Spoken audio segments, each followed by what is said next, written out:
being able to also learn it from the person who wrote the book and be able to hear all the different stories of how he arrived at his conclusions, and just Nelson being Nelson, it was like hard just not to be enamored with what this lifestyle looks like, because he was living the lifestyle. He was living the vision, how peaceful he was. He was able to be present in people's life because he was able to get rid of the banks. Welcome to the WinEH podcast. This show is focused on empowering ranchers. Whether you're a seasoned rancher or just getting started, we'll guide you on how to use the infinite banking concept as an alternative way to finance your operations. It's a better way to think about money. Join us as we discuss planning for the future, attracting the next generation, and the art of keeping more money within the family. Here's your hosts, Winnie and Lacey.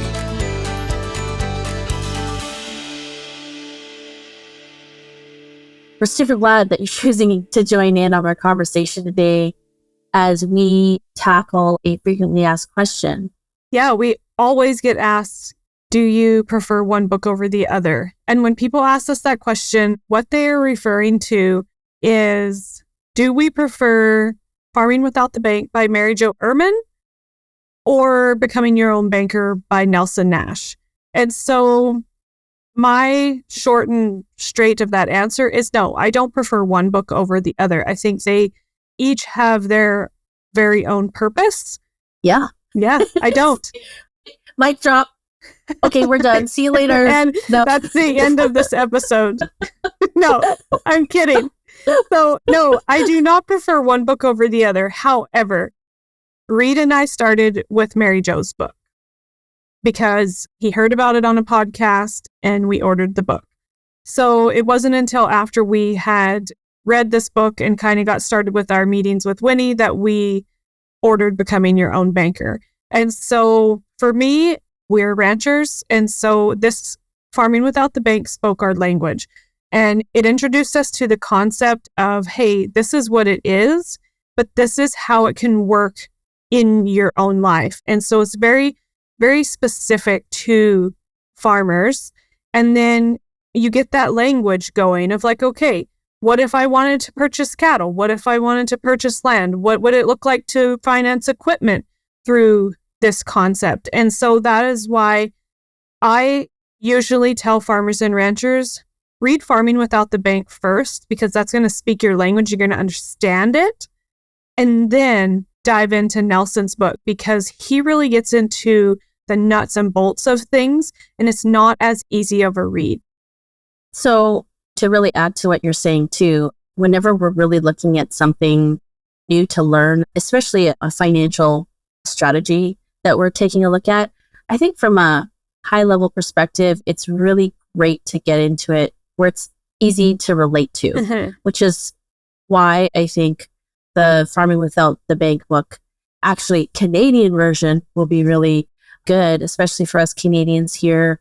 The other thing that I really like about the Farming Without the Bank book is that it has case studies. So especially for number nerds or anyone who wants to get into the thick and the details so that they can like easily wrap their minds around it. The case studies are exactly around the agricultural world versus if you get into Nelson's book, it doesn't dive into specifically agricultural concepts right away. I think the closest thing is like the seed and the harvest as an analogy. Yeah, that's right. And so just an example, I have Farming Without the Bank right here. Case study 1, Don and Anita financing their operating expenses. So it gives you that like, hey, I can relate to that. We have operating expenses on the ranch here. So what would it look like if that was a goal of mine?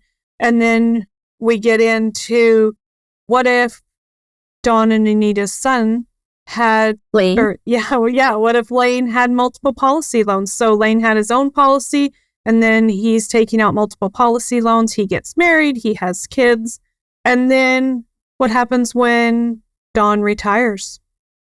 The transition of the child taking over the operating expenses following along with Lane's life journey. Yeah, it's kind of like the cycle of life, right? So, okay, Don and Anita are coming up on retirement. what would it look like for them to transition out of their working position in the operation, but still receive an income? Because they're young enough that they still need to receive an income. They have life to live. They got a lot of life to live. And then what happens when they have grandchildren? That's also laid out in here. And so I think it's super relatable for farming and ranching families, because this is the cycle of the generations. Mom and dad, or grandparents, mom and dad, grandchildren, great-grandchildren. And so you're right. This is really going to give you an introduction to the concept and relatable situations of how it could look for you. And then, because sometimes when a person starts with Nelson's book, and it really depends on your personality, so it's going to go with personal preference. Nelson's book sometimes is too much to take in all at once. That's some feedback that I've gotten before, where people will read it in pieces. But after what I found for myself, after I'd already read Farming Without the Bank a couple of times, Nelson's book just seemed to flow better. It's almost like it prepped your mind to get excited about diving deeper into how it works. Yeah. Yeah, absolutely. Yeah. So as you're looking into the infinite banking concept, and more Canadians get engaged with knowing what this is, I think you're going to hear a lot of you got to read the book first. Mm-hmm. And there's some really solid reasons, because I think sometimes I've also gotten some feedback. It's like, why do I got to read the book? Mm-hmm. Why do I and it's like, well, first and foremost, especially when you've heard just enough to know that it's insurance, I think the last thing you want to do is sit with two people with very little knowledge, thinking with a story perhaps in the back of your mind that we're here to sell you something. That's right. We're not here to sell you anything. And we're not here to convince you.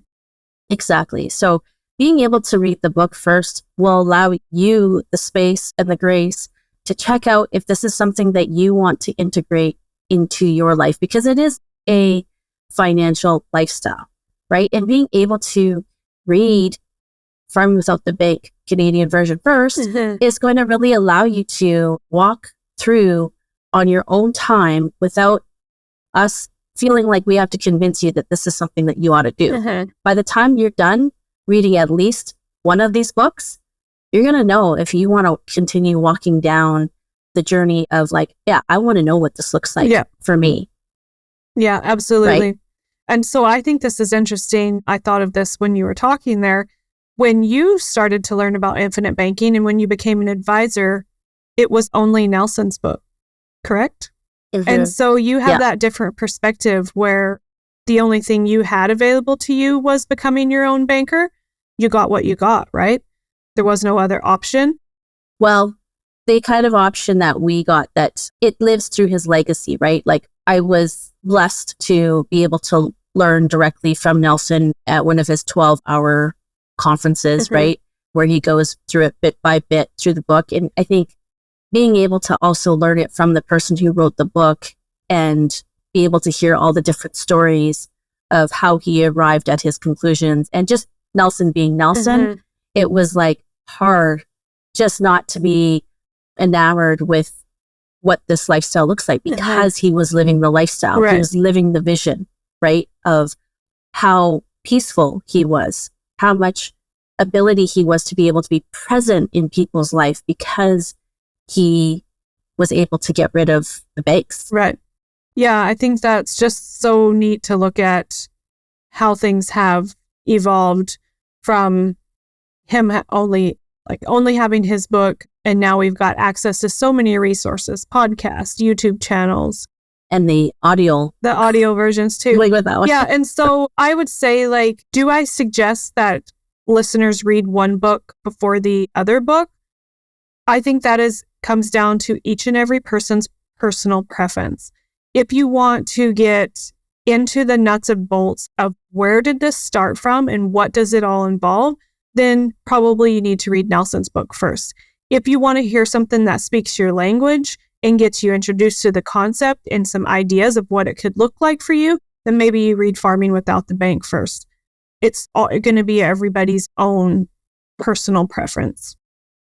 Both books do offer case studies and illustrations. So for those who are more like detail oriented, both books are great for that. And I would say too, like something, if you're not necessarily expecting it, or maybe you're a Christian, okay, I would say that you might actually prefer Nelson's book as a great first read, because he does insert some verses from the Bible at the start of each chapter, and sometimes within it, to sort of infuse how this does really follow along and support some spiritual aspects, right? Yep. So the book is really great either way, whether you read the Bible or not, but it's something that Becoming Your Own Banker has that Farming Without the Bank doesn't have. Right. Yeah. It has those little nuggets of scripture dropped in it, where if you are a person of faith, it's encouraging to see that, okay, this gives me reassurance that I'm on the right path and that I've found something that aligns biblically as well. And so there's so much good information in both books. And that's why Winnie and I both keep them both on our desk. They're at our hands all the time, because when we're working with clients and setting up new clients with policies, sometimes, we just want to refresh, or, hey, what did Nelson say about that? We want to make sure we're staying true to his message and never going astray from that. And so it's a book that if you do start your infinite banking journey, it's not just going to be a read it once and sit it down. You're going to come back to it multiple times over and over just to pick up those little nuggets.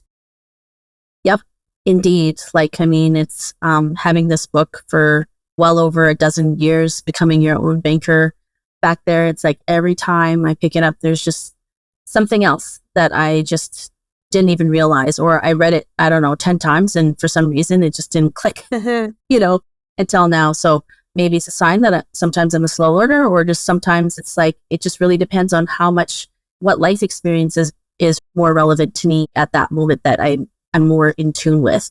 So either way, reading one or the other is really going to give you a great start. Yeah, absolutely. And whenever you purchase Farming Without the Bank on our website, you're actually going to get instant access to the first 3 chapters. So it's going to get you diving right into it. And then once you receive your hard copy in the mail, you can finish up on your education. Okay. Oh, actually, one fun fact.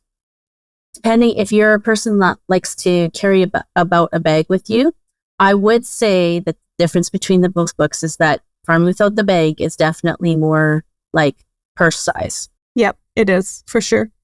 Yep. Yeah. Okay. It's not very big. I know you can do it. So head over to our website, rancherway.com. You will see the book order link there. If you have questions, comments, or feedback, reach out to us at wecare@rancherway.com.